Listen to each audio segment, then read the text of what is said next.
Hey, welcome to Broken World Entertainment, and this will be the review for Blue Beetle, our brand new and second last DCEU movie. This one, of course, is being touted as the first Latino superhero. How quickly they forgot about people like America Chavez and even Zorro. But we'll get into this. I'll give you my overall thoughts and feelings about the movie, and then we'll touch in a little bit of spoilers, but I'll give you a fair warning for that. So overall, this movie, for me, my opinion, it's boring. It's really boring. It brings nothing new to the superhero genre. It's nothing you've never seen before. It's a lot of everything you have seen before, from Spider-Man to Iron Man, a little bit of Superman. And yes, you've probably seen that there's references to Superman in this. There is a reference to Superman, The Flash, and Batman. But it really drags along. It's really strange to have a movie that's a superhero movie that should be full of action and stuff just go at a snail's pace. It's all about I think the director of this wanted to make a Fast and Furious, because everything in this is family. It's all about family. Visual effects, they're okay at times. They're pretty awful at other times. I'm really getting tired of watching CGI fights between the good guys and bad guys now. It really is getting annoying. You just want the guys to be in the suits to actually physically be acting against each other, instead of them just being digitally recreated. You get that kind of Black Panther feel with one of the final battles, in this sense of it's just two CGI people fighting. Yeah.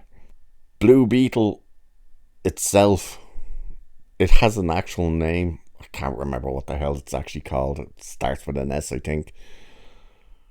When it joins with Jaime, I believe that's how they pronounce his name, Jaime Reyes.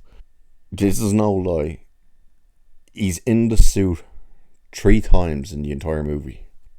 In the first hour, he's in it twice, and then the third time, he's in it from the time it comes out to the end of the movie. So he's in it 3 times. Oh, he's in it technically 4 times, because he gets back into it, or comes back out at the very end. That's not a spoiler, because it's nothing. It's a throwaway piece, and it's basically to hide a boner. Yeah, I'm not joking about that either.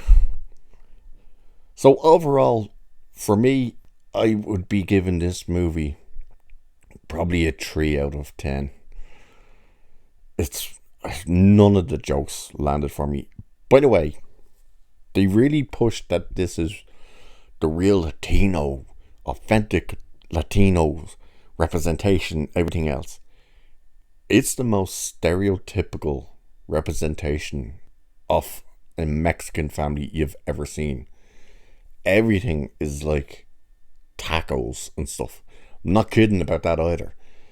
To the point, George Lopez, who plays Uncle Rudy, he has a pickup truck that he calls the Taco. I'm not joking. It's terrible. There's a slight interesting family dynamic in the movie, which is what kind of works. More so Jaime's relationship with his father, more so than anything, because the rest of the they're irritating. Like, they are properly annoying, especially the sister. Susan Sarandon is terrible in this movie. Talk about phoning it in. Jesus. I don't think her facial expression changed in the entire movie. Terrible in it. And everyone seems to be praising the girl who plays Jenny in the movie. I don't know why. She was like nothing spectacular in this film either. So with that, I'll touch on a bit of the spoiler stuff. So again, overall, I found it quite boring.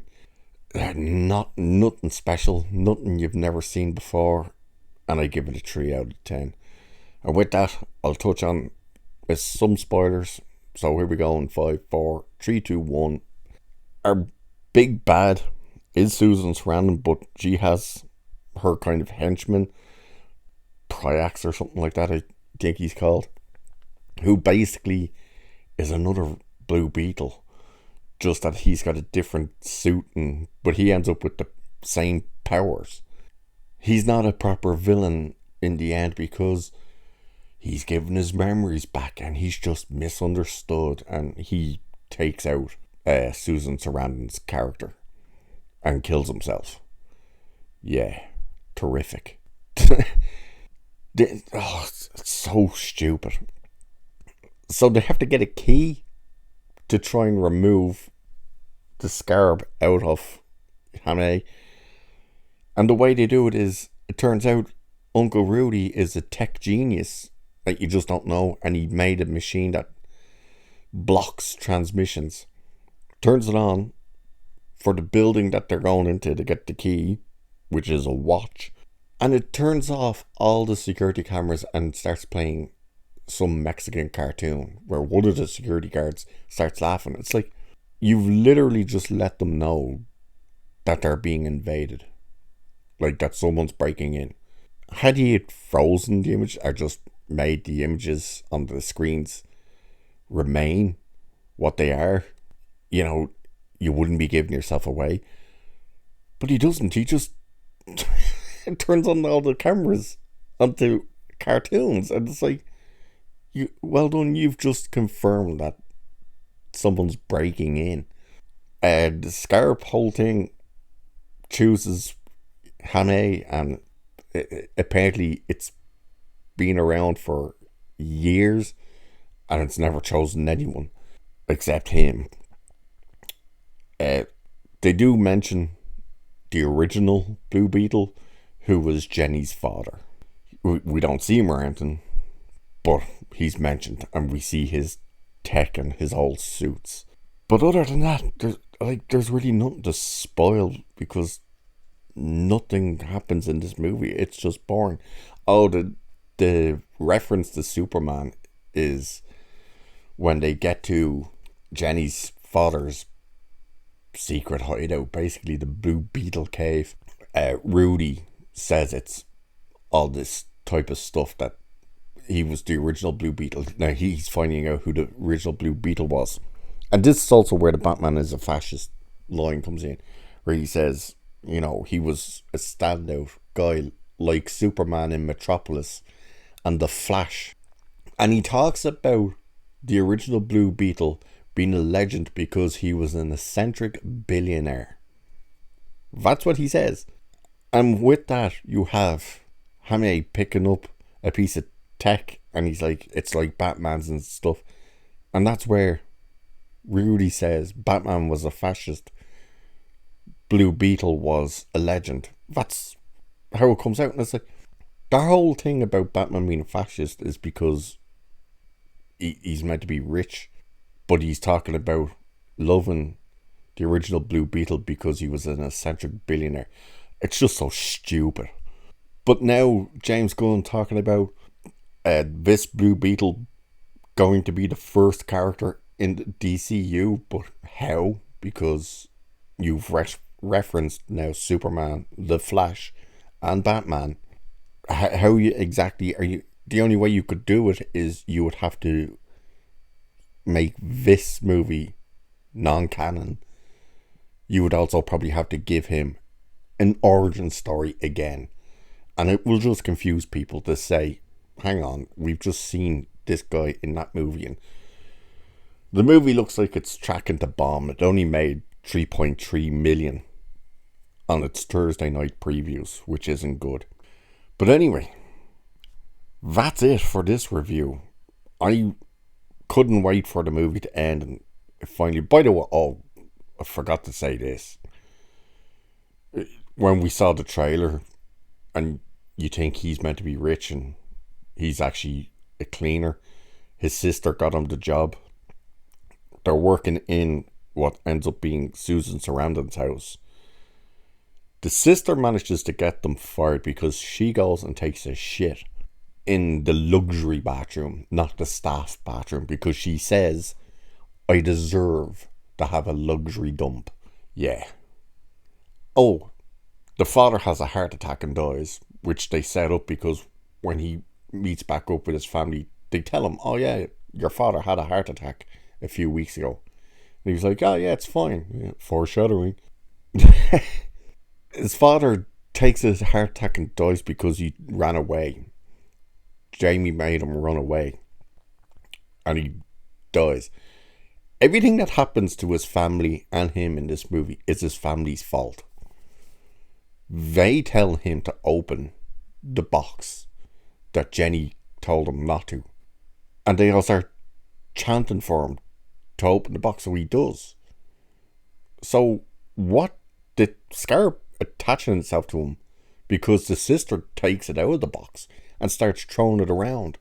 So everything that took place, their home getting destroyed, everything, it's their fault. They took it out of the box. They made him open the box. Their father dies because they were stupid enough to open the box and have all this crap happen. And the one thing he tries not to do is kill. He refuses to kill. But he has no problem with his family doing it because his granny mows down about 20 people with a minigun.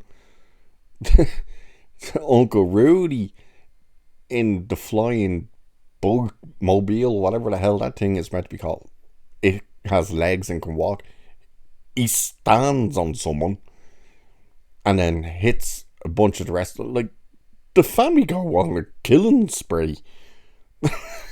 And yet he's still there saying, no, I'm not killing.